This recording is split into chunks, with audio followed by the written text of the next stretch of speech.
Salut les amis, alors j'espère que vous vous portez bien, que vous avez passé un bon réveillon, un bon jour de l'an, je vous renouvelle tous mes vœux de bonne année, de bonne santé bien évidemment. Alors là, forcément, la santé elle découle beaucoup et souvent de notre santé financière, parce que l'argent c'est ce qui relie un peu les gens entre eux, qui amène des relations économiques et que forcément une bonne économie, ça favorise la confiance, ça favorise l'épanouissement de la société, la croissance. Une mauvaise économie, ça crispe les choses. Et c'est vrai que bon, on arrive dans ce début d'année 2023, c'est la récession dans beaucoup d'endroits, il y a des risques de récession mondiale, il y a l'immobilier en France qui commence à baisser dans beaucoup de villes et autres. Et en parallèle de ça, on a quand même ce spectre de la guerre, ce spectre des crises, d'épidémies qui reviennent de Chine, donc forcément de blocages, de contraintes. Et il y a également la contrainte énergétique, dont on parle énormément, et forcément tous les moyens qui s'amenuisent des nations, des États. Donc ça crée forcément beaucoup d'inquiétudes en ce début d'année. Alors je vous invite vraiment à vous abonner et à visionner en fin de vidéo, donc ces deux vidéos que je vais mettre au moins ces deux vidéos que je vais mettre en description. Cette vidéo donc est la suite de ces deux dernières vidéos où on a vu, et des précédentes vidéos que j'ai fait sur le krach économique qui s'est produit de 2020 jusqu'à aujourd'hui. On a vu globalement que les planètes Saturne et Uranus sont rentrées en tension, comme sur la dernière crise des subprimes, comme sur l'énorme krach obligataire de 1987. Et à chaque fois que ces planètes se confrontent, il y a de la tension, il y a des krachs, il y a des effondrements économiques. Alors là, justement, la tension se dissipe. On entend même des astrologues nous dire que Saturne et Uranus vont redevenir amis, ce sont même des astrologues assez compétents qui disent ça. Alors on aurait tout pour finalement un peu se sortir les doigts des fesses, mettre le cul sur la commode et se dire tout va bien aller. Mais il faut pas oublier quand même et remettre un peu de relativité et de contexte là-dedans. Il ne faut pas oublier que Saturne et Uranus ne sont pas du tout des planètes amies. Ce sont des planètes qui ont des natures totalement différentes, vu que Saturne, qu'on voit ici avec la faux, c'est la rigueur, c'est la dureté, c'est la droiture, finalement c'est le passé, la tradition, c'est la conservation, par la limite, par les murs, par les restrictions. Et d'un côté, on a justement Uranus qui symbolise le progrès, l'émancipation, la liberté, la démocratie, et qui symbolise aussi se libérer du joug de Saturne. Uranus, c'est une énergie qui tend justement à s'émanciper du joug de Saturne, à être libre et à vivre justement des choses nouvelles. D'où l'idée de modernité, de futur, d'avenir que véhicule Uranus. Malheureusement, comme vous le voyez dans la mythologie, Saturne justement a castré son père Uranos, et cela a donné justement la naissance de Vénus Aphrodite. Donc finalement, il y a une grande symbolique là-dedans.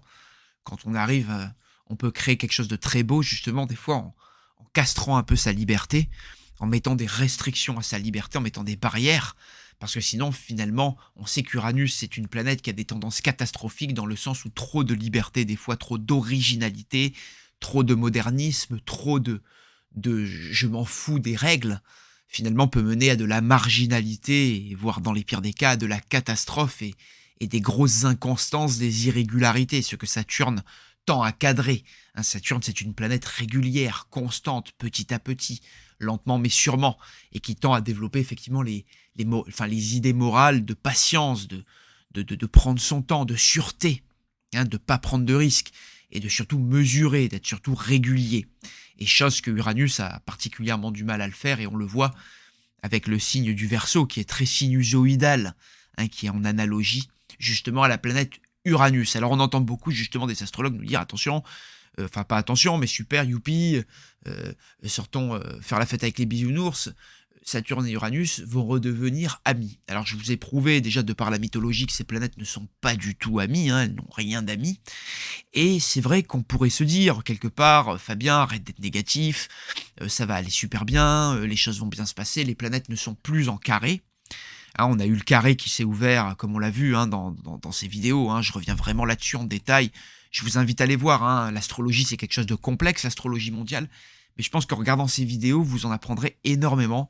Donc vraiment, ces vidéos vous renverront elles-mêmes en fin de vidéo à d'autres descriptions et à d'autres vidéos qui vous feront justement en apprendre sur le cycle Saturne-Uranus et sur ces deux planètes. Et donc c'est vrai qu'on sort de ce carré, on sort de cette dissonance, donc on a tendance à penser que tout va aller bien, que les choses vont se redresser, et forcément, on a touché quand même un point là très bas, une grosse crise, une inflation qui a explosé, on est retombé sur un énorme krach obligataire en fin 2022, qui entraîne forcément une récession mondiale, une explosion de la dette, des difficultés dans le monde de la finance et dans plein d'autres secteurs touchés à l'économie, qui touchent l'économie. Et donc c'est vrai qu'on nous dit, bon bah, vous inquiétez pas, ça va aller mieux. C'est vrai que d'un côté, Jupiter arrive en Taureau pour faire du bien à l'économie, mais on se pose des questions. On entend beaucoup de commentateurs dans l'économie, des professionnels nous dire, attention, ça va être terrible, l'inflation, la crise immobilière, il n'y a pas forcément encore toutes les ressources là pour faire repartir la croissance, les taux d'intérêt montent, des difficultés aux nouveaux emprunteurs et autres et autres, donc on se pose des questions. Et c'est vrai que Saturne et Uranus vont redevenir amis, soi-disant. Alors je vous prouve, hein, là je vais dévoiler finalement le thème du jeudi noir, du Black Thursday, du 24 octobre 1929, donc cette fameuse crise, hein, donc, qui a éclaté, cette crise historique, finalement, qui est retenue comme l'un des plus gros cracks boursiers dans l'histoire de l'humanité. Et ce qui surprend finalement dans ce thème du krach boursier, d'ailleurs, qui est arrivé sur 3 jours, c'est qu'on vient de rentrer, le soleil vient de rentrer en Scorpion, hein, le signe de la mort, de l'effondrement, de la destruction, de la ruine, de la banqueroute, par excellence. Et donc là, la conscience humaine s'est beaucoup tournée vers là, sur le 23-24 octobre. Mais on a Saturne en signe de feu en Sagittaire, et Uranus en Bélier en signe de feu. Finalement, elles ne sont pas en carré, ces planètes. Elles ne sont pas en aspect même. Elles ne sont pas en tension. On a même finalement une opposition Jupiter-Saturne qui est encore très large, hein, qui n'est pas forcément marquée. Et finalement, ce qui interpelle sur ce thème du jeudi noir, c'est que et de la récession donc, de 1929, c'est qu'on n'a pas vraiment une dissonance entre Saturne et Uranus. Je vous le prouve encore par le menu, cette fois, plus par la mythologie, mais par vraiment l'astrologie ici, que la dernière énorme, la plus grande crise peut-être de tous les temps de l'histoire de l'humanité, sur les 3 jours, on voit de toute façon les planètes sont très lentes, donc elles ne bougent pas. Mais on n'a vraiment pas d'aspect contraignant entre Saturne et Uranus, vous voyez, il y a no aspect. Et sur le 3e jour, on n'a toujours pas d'aspect vu que les planètes n'ont pas bougé. Alors c'est intéressant de voir qu'on entre dans le Scorpion sur le début, enfin sur ce début du mois Scorpion finalement autour du 23 octobre, 23-24 octobre. On a la Lune conjointe à Pluton, hein, le maître du Scorpion, donc on a beaucoup d'inquiétudes, d'angoisse par rapport à la crise, la banqueroute. Sur ces jours-là, on a quand même l'opposition de Vénus et Mercure à Uranus, hein, soudainement la mentalité change, les cours financiers, la matérialité est bouleversée. Et c'est vrai que le Soleil arrive près de Mars en Scorpion pour créer finalement une urgence, une panique aussi soudaine que finalement que mortuaire. D'ailleurs, regardez tous les suicides qu'il y a eu avec cette lune en Pluton qui a causé évidemment beaucoup d'angoisse. Alors le lundi d'après, on a eu forcément avec la lune Neptune qui est entrée en Vierge, l'envie de bien faire, les gens pas trop manœuvrer sur la bourse, mais il y a eu également une grande confusion qui s'est jetée sur les marchés. On voit hein, sur ce lundi noir, sur ce Black Monday, Vénus opposait toujours Uranus et créait de l'incertitude. Néanmoins, vous voyez, le trigone de Jupiter avec cet amas a commencé à bien agir, tout comme le trigone de Mars à Pluton pour faire que les gens ont commencé à vendre massivement, avant, pendant. Il y a eu pas mal de modifications financières qui se sont faites sur ces jours. Et finalement, on a vu beaucoup de suicides, attention, hein, il y a eu beaucoup, comme l'amas justement, Vénus-Mercure est arrivé aussi en carré à Pluton, on a eu beaucoup de suicides, beaucoup de gens qui ont pensé Mercure à se suicider. Donc sur ces 3 jours, on a eu finalement beaucoup d'angoisse, de maniaquerie, d'obsession avec la lune en Vierge, beaucoup d'envie de faire parfait. Et les gens étaient très perfectionnistes à l'époque, et ce choc a fait effectivement beaucoup de dégâts, beaucoup de suicides, beaucoup de problèmes. Donc, on a eu d'ailleurs un énorme émeute, d'énormes blocages, d'énormes problèmes à ce moment-là, à midi, le jeudi noir. Donc voilà, pour revenir sur cette énorme crise, vous voyez, Saturne et Uranus ne sont pas en mauvais aspect, mais ça n'a pas empêché que d'autres petits aspects d'ailleurs mineurs viennent derrière d'ailleurs des périodes qui étaient en tension, parce que juste avant, Saturne et Uranus étaient beaucoup plus en tension les années d'avant. Et finalement, cette crise a découlé d'autres crises. Alors on va pas refaire l'histoire, mais c'est vrai qu'on peut s'inquiéter parce que, bon, je l'ai d'ailleurs noté dans mes dernières vidéos, autour de la mi-mai 2023, on a une nouvelle lune, donc du 19 mai, qui survient un jour après le carré exact de Jupiter et Pluton qu'on observe très bien. Encore ici, on a Jupiter sur le premier degré du Taureau, on a Pluton sur le premier degré du Verseau, et c'est vrai qu'on peut s'inquiéter, parce que là, Jupiter va être quand même très mal aspecté par Pluton, et on a forcément des risques énormes de krach financiers, monétaires, de banques qui explosent. Rappelez-vous que sur cette fin d'année, avec la conjonction Jupiter-Neptune qui amène souvent des dévaluations, on a eu le scandale FTX, on a eu les dévaluations des cryptos entre avril et fin de l'année 2022, on a eu également des banques comme le Crédit Suisse, comme la Montepaschi qui ont mis des alertes, qui ont demandé à d'autres banques de leur prêter de l'argent. Donc il y a vraiment une alerte très forte ici. Donc on peut s'attendre sur ce Jupiter carré Pluton entre le Taureau et le Verseau, beaucoup de dissonances, beaucoup de fortes dépenses, de gaspillage, des énormes scandales de corruption, de dilapidation de biens fonciers, agricoles. C'est terrible pour l'agriculture, pour la croissance agricole, le foncier, l'immobilier et le bancaire, et tout ce qui est les valeurs, les économies, les ressources. Certaines peuvent flamber, monter en cours à fond. D'autres peuvent être catastrophiques. Il peut y avoir des ventes forcées de biens, de fonciers, d'immeubles, des excès de plaisir et d'extravagance, des déficits budgétaires et des votes de nouvelles taxes qui se font. Et forcément, des mauvaises finances, des scandales aussi atteignant la haute société, des faiblesses de marché. Et forcément, une faiblesse du marché immobilier là, qui va encore se fragiliser encore plus. Et les lots et les volumes de vente vont forcément se baisser. C'est souvent une année qui vend beaucoup, une période de l'année, le printemps, qui vend énormément. Les gens déménagent, les gens bougent, les gens commencent à vendre, à planifier une nouvelle rentrée. C'est souvent des périodes de l'année où des naissances arrivent, des mariages se font.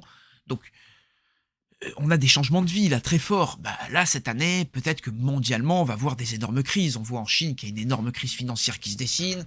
Il y a une récession aussi en Europe, aux États-Unis qui se dessine. Donc c'est vrai que c'est pas engageant. Donc attention, peut-être que des crises énormes vont arriver ici, aussi dans la zone euro, ou commencer à arriver sur ce printemps. Des pays vont vouloir sortir de la zone euro, des pays vont se sentir lésés financièrement, et peut-être que ça va amener des nouvelles solutions autour de mai 2024. On va avoir justement la progression de Jupiter en Taureau, qui va amener un choc justement sur un énorme choc, on peut penser sur le printemps 2023, mais qui va être régulé à partir du printemps 2024 par des mesures qui vont avoir tendance à renforcer peut-être l'économie pour baisser l'inflation, pour la réguler, peut-être hausser les salaires pour jouer avec la hausse de l'inflation, arriver à mesurer ça, et on trouvera peut-être des solutions entre 2024 et 2025. Alors on voit qu'il y a les monnaies numériques qui rentrent effectivement en jeu, avec Jupiter, la conjonction Jupiter-Uranus en Taureau. Il pourrait y avoir l'adoption de monnaie numérique, mais peut-être que d'ici là, il y aura des bonnes surprises, peut-être des initiatives politiques et des initiatives financières qui iront avec, pour créer des plans, pour relancer justement les épargnes, pour relancer des crédits à la consommation, pour faire peut-être des grands projets de construction, de restauration dans certains pays, pour améliorer justement cette situation économique qui là forcément va atteindre un trop-plein autour de mai 2023. Donc là, on peut s'y attendre que on va arriver finalement avec Jupiter, il va amplifier le problème. Alors là, effectivement, les récoltes agricoles pourraient être terribles, les problèmes énergétiques et les finances, le Taureau lié à l'énergie, le Verseau et les nouvelles technologies, ça pourrait être terrible, et forcément ça pourrait faire provoquer des flambées des prix, des problèmes économiques énormes, des récoltes catastrophiques, donc des montées en prix de certaines denrées et ressources, ça c'est évident, et le marché immobilier là risque de se fragiliser, de s'effondrer, et forcément cet effondrement, qui va aussi, on pense, coïncider avec d'énormes PME, hein, qui vont mettre la clé sous la porte. Alors ensuite, on aura Mars en Vierge à la rentrée 2023, vers septembre 2023, un peu avant septembre 2023.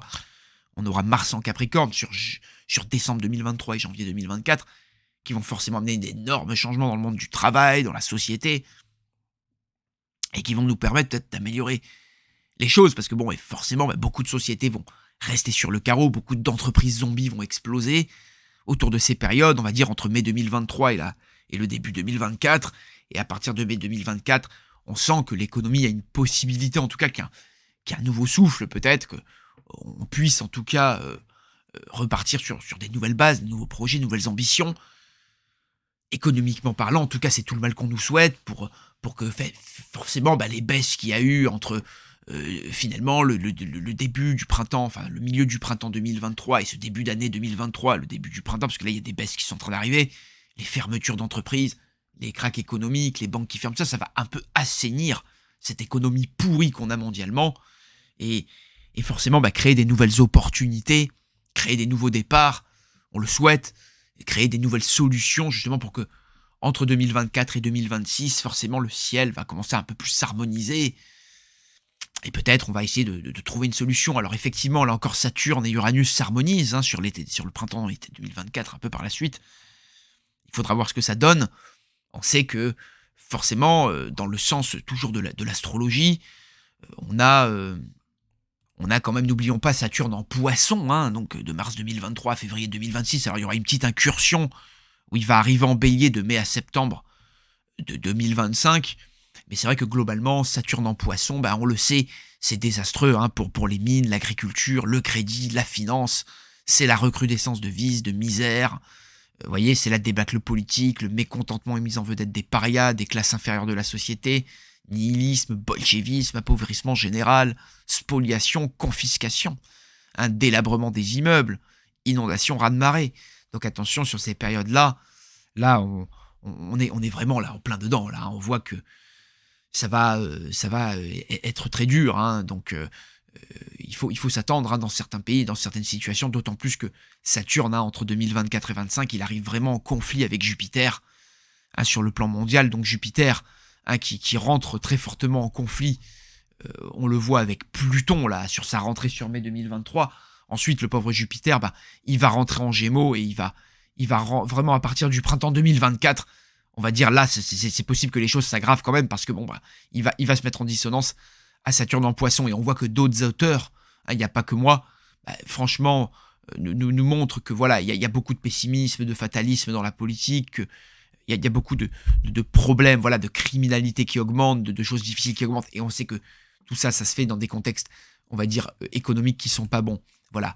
Et c'est vrai que, comment dire, voilà, Hadès nous dit la même chose. Saturne en Poisson tend vers des scandales financiers, des grosses difficultés et des épidémies comme on en parlait. De toute façon, tout ce dont on annonce pour Saturne en Poisson qui n'est pas bon, et qui va nous permettre justement d'en terminer avec toute cette pourriture et de vraiment finir avec quelque chose qui dure depuis 30 ans, là, vraiment d'exterminer tout le mal qui nous ronge et d'avancer vraiment vers des nouveaux schémas collectifs de société et autres. Mais c'est vrai que ça risque de se faire dans des grandes difficultés, dans des grandes privations, et forcément sur le plan de la santé, sur le plan de la politique, de l'économique, c'est très angoissant qui se prédestine, et ce qui se prédessine même. Et on a du mal même si on aura un sextile entre Saturne et Uranus, et on sait que sur les périodes, on l'a d'ailleurs prouvé dans d'autres vidéos, que sur les sextiles, sur les trigones, sur les harmonies entre ces deux planètes, ça va mieux.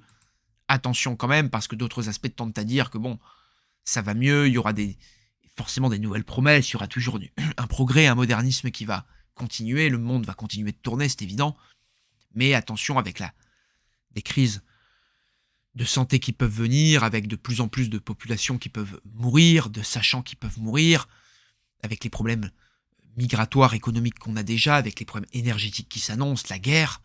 Ça peut être très difficile si demain, l'énergétique ne nous permet plus d'avancer, de maintenir la société comme elle est aujourd'hui. Et si des guerres bactériologiques, imaginons, des guerres bactériologiques Parce qu'il y en a beaucoup qui disent que le coronavirus est une guerre bactériologique. Alors allons savoir, hein. Ça, il faudrait faire des enquêtes poussées, on n'est pas là. Mais s'il y a des guerres bactériologiques ou des guerres, allez savoir, climatiques, ou encore une fois des guerres financières, économiques qui se passent, ou même des guerres nucléaires, voire pire, des guerres tout simplement, des guerres un peu à l'ancienne, il pourrait y avoir beaucoup de morts, et si c'est des guerres énergétiques qui se rajoutent dessus, ben, des difficultés à bien fonctionner comme on a fonctionné jusqu'à présent. Donc ça peut amener des scénarios catastrophiques et des scénarios angoissants. Donc il faut s'y préparer, et c'est certain que là, si on a un crack des cracks, ou vraiment une grosse récession immobilière qui doit s'annoncer, il ne faut pas se faire de mouron. Elle est là, on est en plein dedans, et elle va vraiment s'intensifier 2 mois avant, 2 mois après la période de mai, et globalement cette période taureau du fin avril, fin mai. Mais on va être dedans là. Et là, on va voir effectivement peut-être une baisse de l'immobilier qui pourrait quand même aider à ce que ça reparte la croissance. Et forcément, on voit que cette baisse de croissance, cette baisse peut-être ne serait que très passagère, et que dès le printemps 2024, on pourrait aller mieux. Maintenant, on sait que Jupiter, en rentrant en Gémeaux, il va rentrer au carré de Saturne, que c'est pas forcément bon pour l'économie mondiale. On voit que quand ces planètes étaient opposées, on était en 1929, hein, Jupiter était en Gémeaux, hein, c'est d'ailleurs là où il est en exil, la planète de la croissance, et Saturne, dans le signe de Jupiter, en Sagittaire, c'est un peu la restriction, le frein, hein, sur la croissance, sur les échanges internationaux. Et c'est vrai que là, Saturne en Poisson, ça va être quand même, Saturne en Poisson, la restriction quand même des croyances, des espoirs, hein, des confiances. Hein, donc ça peut être des illusions très fortes. Et forcément, Jupiter en Gémeaux, au même moment, là, entre 2024 et 2025, il va pas pousser à la croissance économique. Donc on va quand même un peu patiner, là, on sent, hein, jusqu'à 2025-26, une fois que les aspects vont bien s'harmoniser, mais c'est vrai qu'après, ça peut être très encourageant. C'est vrai que Jupiter et Saturne vont rester pas mal encore en défaut, et c'est vrai que le carré de Saturne et de Jupiter qui va commencer en Poisson Gémeaux va finir en Bélier Cancer.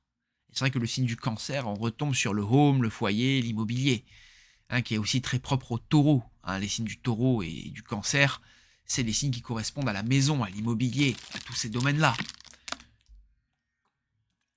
Donc on peut penser qu'il va y avoir un frein quand même dans la croissance de l'immobilier, dans la croissance aussi des constructions, parce que les crises énergétiques vont empêcher finalement que les constructions, que les nouveautés se fassent. Donc forcément, il va y avoir un délabrement des immeubles.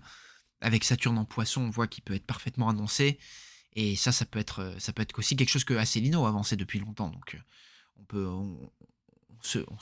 que des hommes politiques annonçaient depuis longtemps. Donc on peut forcément, et on a vu qu'on a eu des alertes à Milan, en Italie, aux États-Unis, d'immeubles qui s'effondraient et tout. Et on risque de voir ça massivement entre mars 2023 et février 2026. Voilà, on vous laisse là. On sait qu'il n'y aura pas que du mauvais, mais il faut quand même s'attendre là, oui, à des difficultés, à des problèmes, et à des choses dangereuses qui peuvent survenir, forcément, à partir du printemps 2023, une accélération des crises et des angoisses. Donc même si ça ira mieux, effectivement, et que les choses vont bien repartir, avant tout, il faut peut-être qu'il y ait des chocs pour des prises de conscience, et que on ne peut que remonter quand on atteint le fond. Et là, on sent qu'on n'a pas encore atteint le fond, hein, sur le plan économique. Hein. Beaucoup de professionnels nous avertissent. Voilà, pour ça que je tenais à faire cette vidéo, pour un peu remettre les choses à leur place, donner un autre point de vue. Souvent, vous aimez aussi la clarté, la recherche, l'appui aussi de preuves, parce que j'ai pas donné qu'une source, j'ai pas donné qu'une preuve. Après, j'en donne trop, vous allez dire que je rentre dans un millefeuille argumentatif, j'en donne pas assez, vous dites qu'il n'y a pas de preuves. Et je sais que, comme disait De Vinci, il y en a qui voient. Il y a une deuxième catégorie qui voit quand on lui montre, et il y a une troisième catégorie qui voit jamais. Alors je sais qu'il y en a qui me clasheront toujours parce qu'ils verront jamais rien, mais il y en a qui sentent et qui savent très bien, et vous écoutez ces vidéos, vous sentez très bien que quelque chose d'énorme arrive. Et voilà, je tenais à rétablir quelques vérités, à rétablir aussi quelques perspectives. Forcément, une fois qu'on aura touché le fond, une fois qu'il y aura eu un crack massif et une baisse, on pourra revenir, on pourra aller mieux une fois qu'il y aura une guerre. Je tenais à rappeler aussi, et je conclure cette vidéo, et je vous invite à vous abonner, à liker, à aimer la chaîne, vraiment à partager, à commenter, à me dire un peu votre avis, ce que vous pensez sur l'immobilier en Occident, qui ne fait que de monter, qui est énorme. Beaucoup disent qu'il va y avoir une bulle immobilière énorme. Je tiens à rappeler qu'en 1973, Beyrouth, Liban, on est dans l'immobilier le plus cher du monde. Entre-temps, il y a une guerre civile qui est passée entre 80 et 88, et on voit, à quel point l'immobilier du Liban se porte bien maintenant et je fais une ironie, mais qui n'est pas du tout marrante.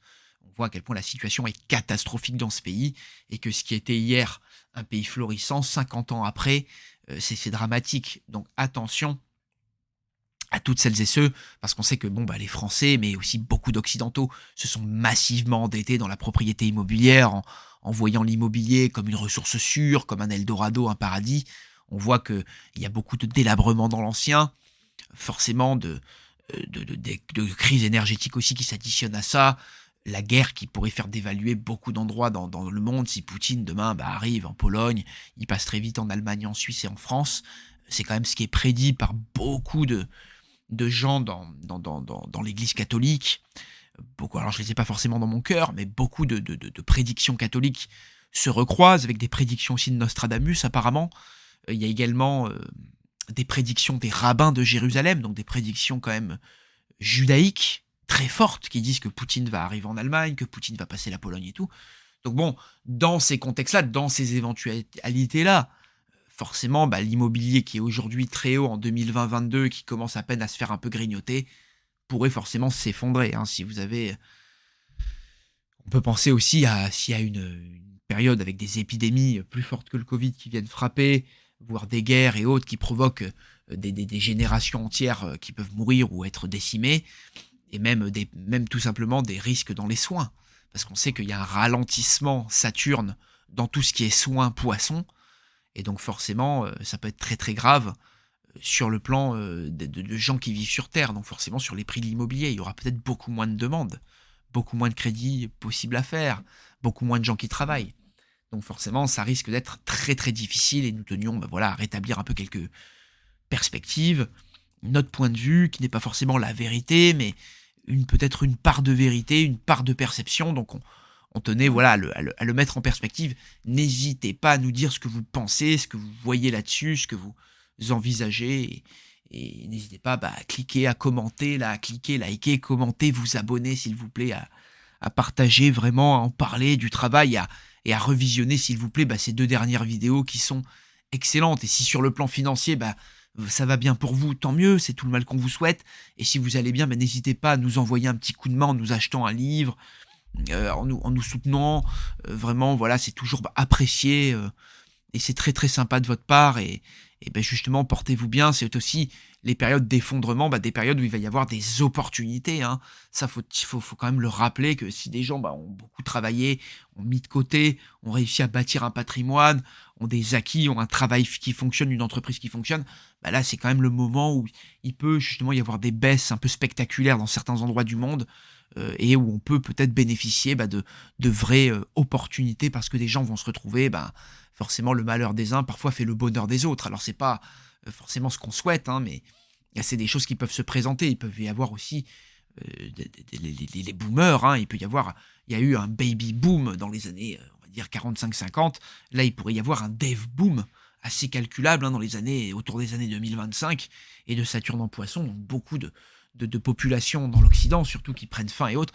Et forcément, bon, l'immigration va arriver peut-être pour combler ce manque de population. On a des migrations massives en Europe et aux États-Unis, dans le monde occidental, mais dans les pays du Nord. Mais malgré tout, est-ce que tout ça, ça va permettre, avec les problèmes énergétiques, bancaires, financiers, la difficulté d'accès au crédit, les difficultés économiques qui engendrent aussi des difficultés de recrutement, aussi avec la robotisation de tous les métiers et autres, est-ce que ça va permettre quelque part que bon bah les nouveaux arrivants, les nouvelles générations puissent emprunter, voilà. Donc il faudra qu'il y ait des conditions et pour que ça se fasse, il faudra peut-être qu'il y ait des baisses. Donc voilà, on espère que finalement que tout ça, ça puisse créer des opportunités pour que ça reparte bien finalement entre 2023 et 26. Et c'est certain que ça va repartir vraiment à tâtons et que peut-être qu'on va s'enliser bah, dans une crise très forte sur le plan économique entre les peut-être déjà bah, l'explosion qui va se faire sentir, alors peut-être pas de suite, mais qui va commencer à créer beaucoup de peur, de panique, voire même des fois des suicides, parce que beaucoup de gens vont devoir mettre la clé sous la porte, c'est la mort d'entreprise, la mort de beaucoup de personnes autour de mai 2023,